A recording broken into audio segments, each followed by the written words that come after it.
Welcome to the next phase of interpretation of batch reactor data for reactor design. Now this is another segment of interpreting the batch reactor data which we obtained from various course of equations which we developed in previous lectures.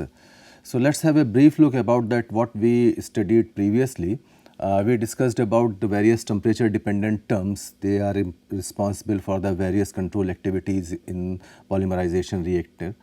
Then we discussed about the conversion, concentration, mole balance in various chemical reactions under the head of interpretation of batch reactor data. We had a discussion about the constant volume reaction system. Then we started the rate of reaction and we achieved to the first and zero order reaction.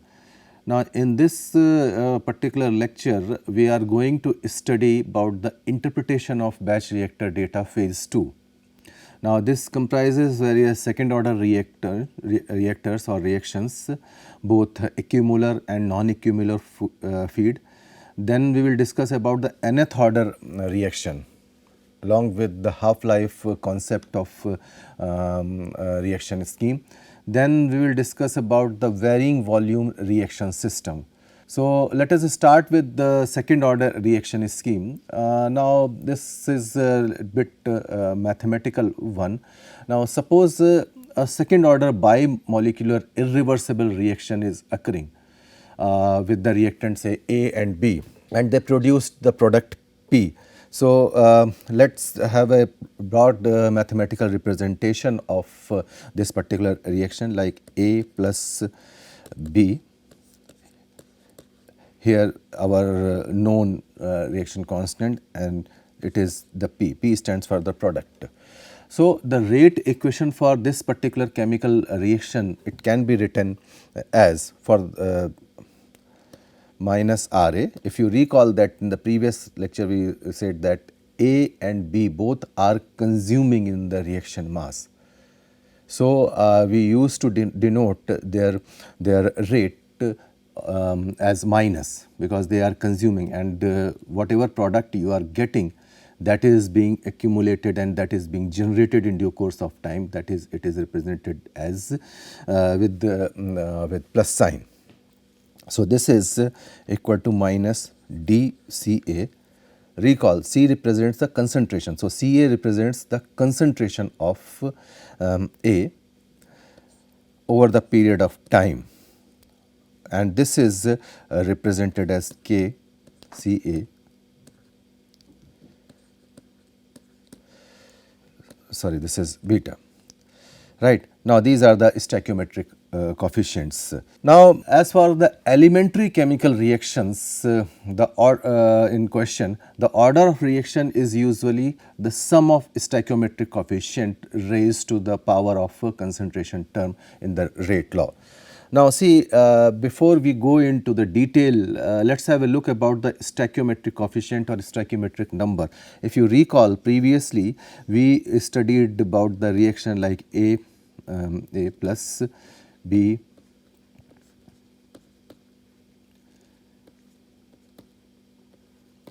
now here these are the reactants and these are the product profiles, and associated the numbers, they are referred as either stoichiometric number or stoichiometric coefficient.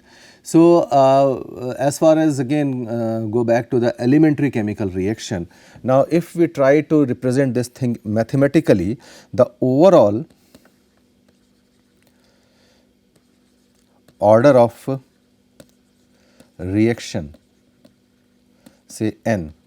Now n, if you recall the previous one, here we mentioned alpha and beta, these are the stoichiometric coefficients of this particular reaction. So n is equal to alpha plus beta. Now if we take the second order thing into cognizance, then n will be 2. Now from where this 1 and 1 they came into existence? If you recall that we discussed this equation, A plus B is equal to P. Now here the coefficient number of stoichiometric coefficient of A is 1 and stoichiometric coefficient of B is 1. So that's why the order of reaction is 2. Now, and if we say that the chemical reaction, in any kind of a chemical reaction, the value of corresponding order with respect to the reactant A and B in rate law is equal to 1. Hence, the overall order of reaction is usually 2. So, usually when we talk about, which is same as the sum of the stoichiometric coefficient of the reaction in chemical reaction. So, usually when we talk about any kind of chemical reaction, so you need to put these stoichiometric coefficient into the consideration, and they play a very vital role in this type of aspect. So, if you see that, if you recall the previous equation, which was the rate equation for this particular reaction, you see that we have given this Ra is equal to minus dCA upon dt.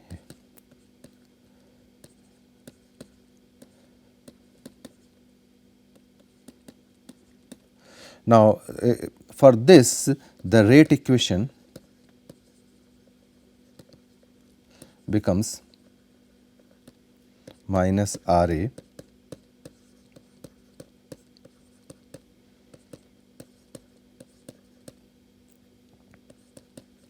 So, this is my rate equation. So, this thing is very important for interpreting the batch reactor data while we go for further reactor design in any kind of chemical reaction or any kind of polymerization reaction.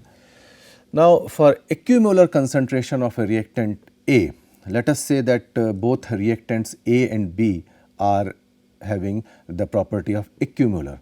So, or in other words, we say that when the concentration of reactant A and B are equal in amount, so that we can see that Ca naught is equal to Cb naught. Now, here Ca naught and Cb naught, these are the concentration at time t is equal to 0. Concentration of both A and B at time t is equal to 0. So, starting concentration, you can see that this is Ca naught and Cb naught. So, if we say that we are saying that we are having the equimolar concentration, so in that case Ca naught is equal to Cb naught, or in other words we can say Ca is equal to Cb for. So, the rate equation in this case becomes minus Ra dCA dt. This is original equation. Now, this is equal to, so this is your rate equation for equimolar concentration of reactant A and B, and this is a very common practice across in polymerization reaction engineering or chemical reaction engineering.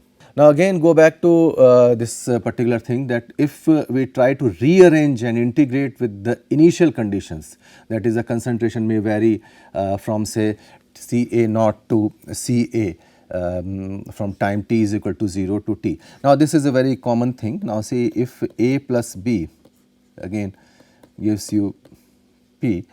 So, over the period of time, this A is getting depleted or it is being consumed in the course of a reaction mass, and say after T, this concentration initial concentration of Ca naught becomes the concentration of Ca.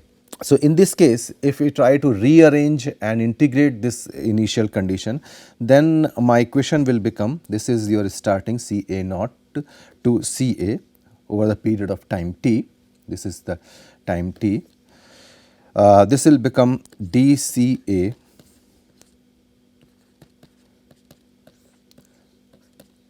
k dt. So, if I wish to find out the rate constant, then we can utilize this particular equation, or in other words you can say this equation will become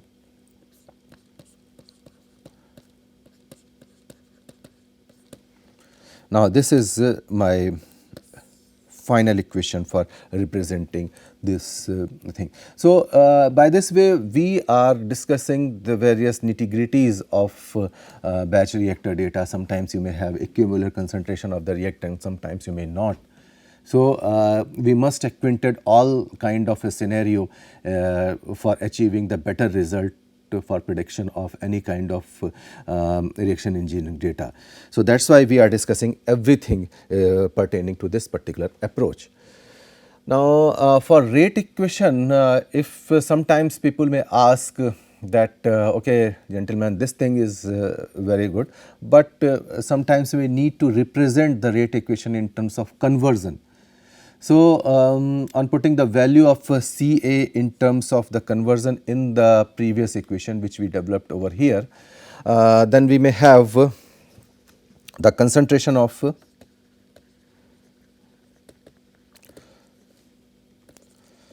reactant A, say after conversion Xa. Xa is the number of moles of component A or the reactant A. Now, say after time t, at time t. So, it is Ca is equal to Ca naught, when we if we recall that this is my initial concentration and this is Xa. Now, this may become 1 minus Xa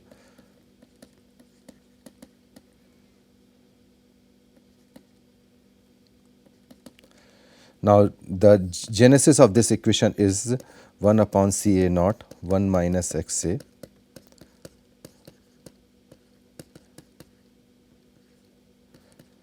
Kt. So, if we rearrange the things, this may become Xa upon 1 minus Xa or Ca naught Kt upon 1 minus Ca naught Kt.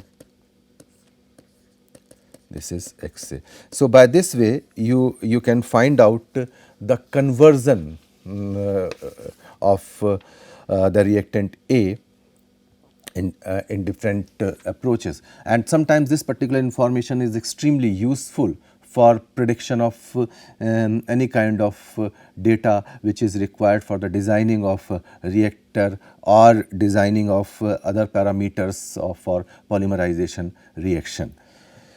Now, if sometimes it is a very usual practice to plot all these things, and this is you can see the schematic diagram for the representation of variation of 1 upon Ca with time in this graph, and Xa upon 1 minus Xa, that is the mole fraction or conversion of component A or reactant A with the time in this second order irreversible reaction with equimolar feed concentration.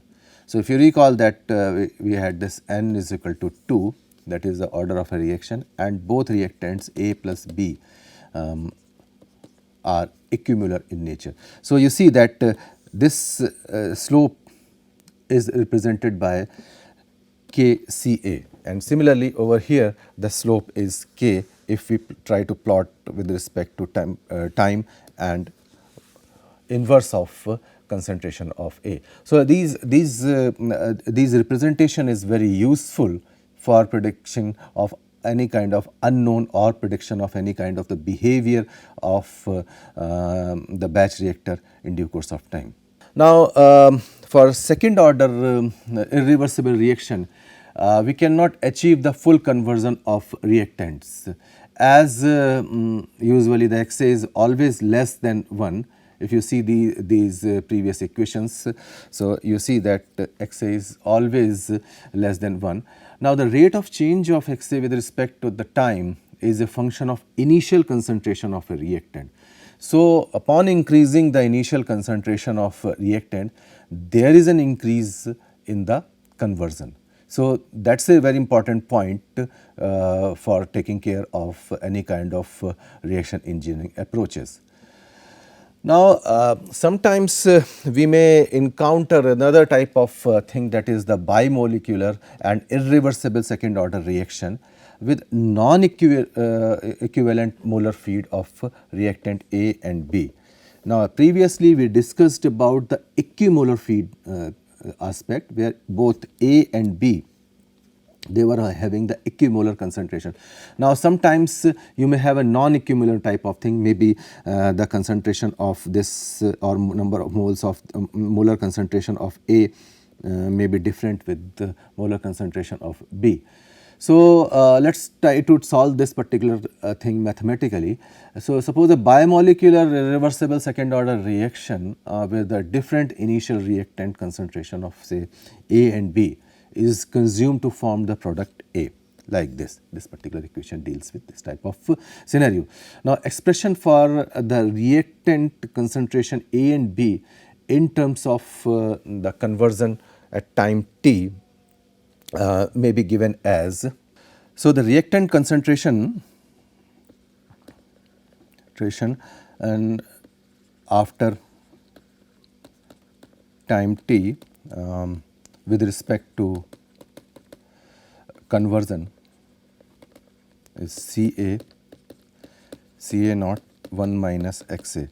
Now, for because here we are not considering the equimolar concept, so again we need to put the things related to the reactant B. So, for reactant B we need to write Cb naught Ca naught Xa. This is the conversion of reactant A after time t. Now, one condition is extremely essential in this approach, that it is applicable if the reactant A is limiting. So, this thing needs to be taken care while we calculate this type of situation. Now, if we talk about the other rate expression for this particular reaction, now sometimes again this type of approach can be written as the rate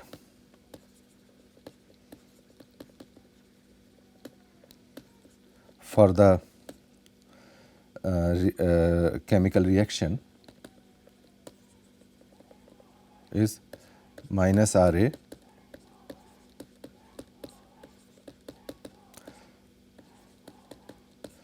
dt CaCb. Now, two things are very important at this juncture. One is that if you see that here minus Ra, and this is because we are saying that A is the limiting reactant. So, this is the governing factor. So, minus dCA upon dt is equal to minus dCb, because the concentration of B is usually tutored by this particular approach, and this is equal to KCb. So, on putting, if we go to the things, that if we put the values of concentration of a reactant A and B after time t, so dCA dt or the minus dCb upon dt is equal to Cn, that is into dXA dt in this equation which we discussed earlier. So, it can be represented as minus dCA dt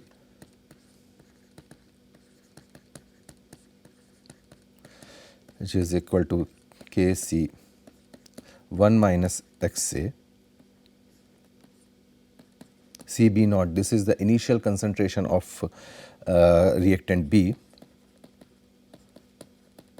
So, this is you can say the final outcome for this particular approach. Now, let us see, sometimes it is very convenient to represent this this particular approach. Let us see that M is equal to Cb naught upon Ca naught, and if we put this thing into this previous expression and try to rearrange the things, then we may have this dxa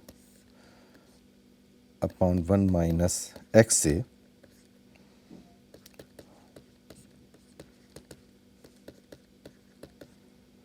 which is equal to k C A naught dt. Or if we try to rearrange the things, then it will become dxa upon 1 minus xa into m minus xa k C A naught dt. So, this is my equation which we need to remember while interpreting such kind of a thing in due course of time. Now, next is that if we integrate the things, this particular equation with the help of say initial conversion. Now, initially there was no conversion at time t is equal to 0. So, xa is equal to 0, and if we achieve the final conversion xa at time t, then we can integrate the things in this particular approach. So, we may have the equation, mathematical equation like this, dxa upon 1 minus xa m minus x, which is equal to 0 to t k C A naught dt. Now, this is our previous equation. Now, on breakdown, the above the equation or expression with the partial fraction.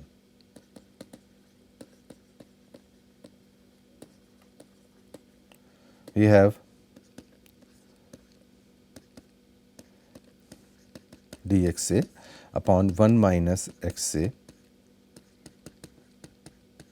plus 0 to xa dxa upon 1 minus m into m minus xa, which is equal to 0 to t k C A naught dt.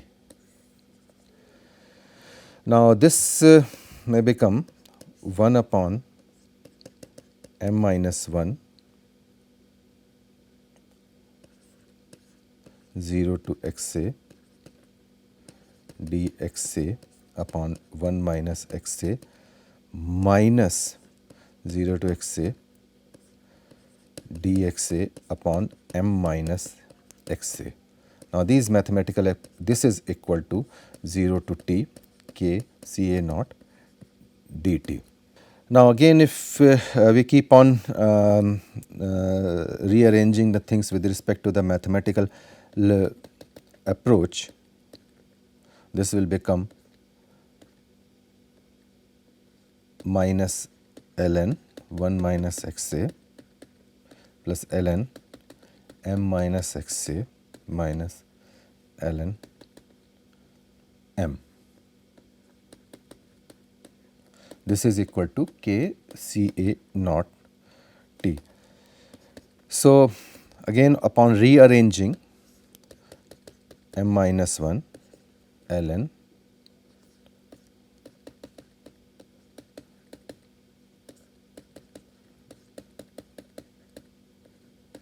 this is equal to k C A naught t. So, this is my master equation, or sometimes it can be represented as ln m minus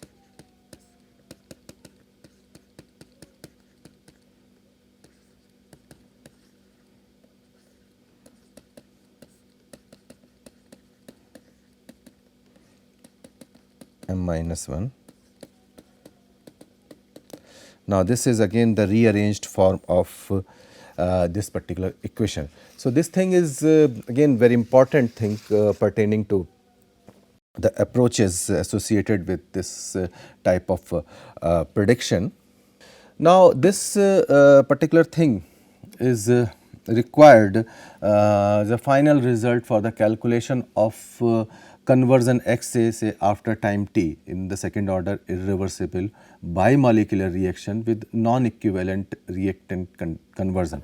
Now you see there are so many conditions are embedded in this particular statement. You are having non-equivalent, you are having irreversible, you are having the bimolecular reactions, you are having the second order reaction. So usually it is this particular equation is valid for all ratio of m, but not for m is equal to 1. So this thing need to be remembered while calculating such kind of approaches and performing the calculation for any kind of interpretation of batch reactor data. Now just move to the nth order reaction.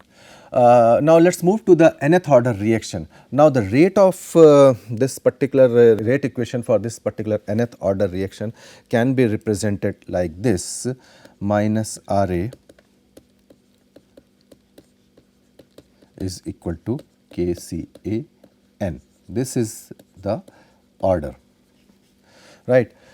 Now on rearranging and integrating this particular equation with the initial concentration of CA naught at the time t is equal to 0 to the concentration CA at the time t is equal to t, and where we know that n is not equal to 1, then we can find that 1 upon Ca n minus 1 minus 1 upon Ca naught n minus 1 is equal to Kt n minus 1. Now this is the generalized equation where we are moving from time t is equal to 0 to time t is equal to t. Now if in this particular equation, if you see that if n is greater than 1, then a reaction never go to on completion in finite time.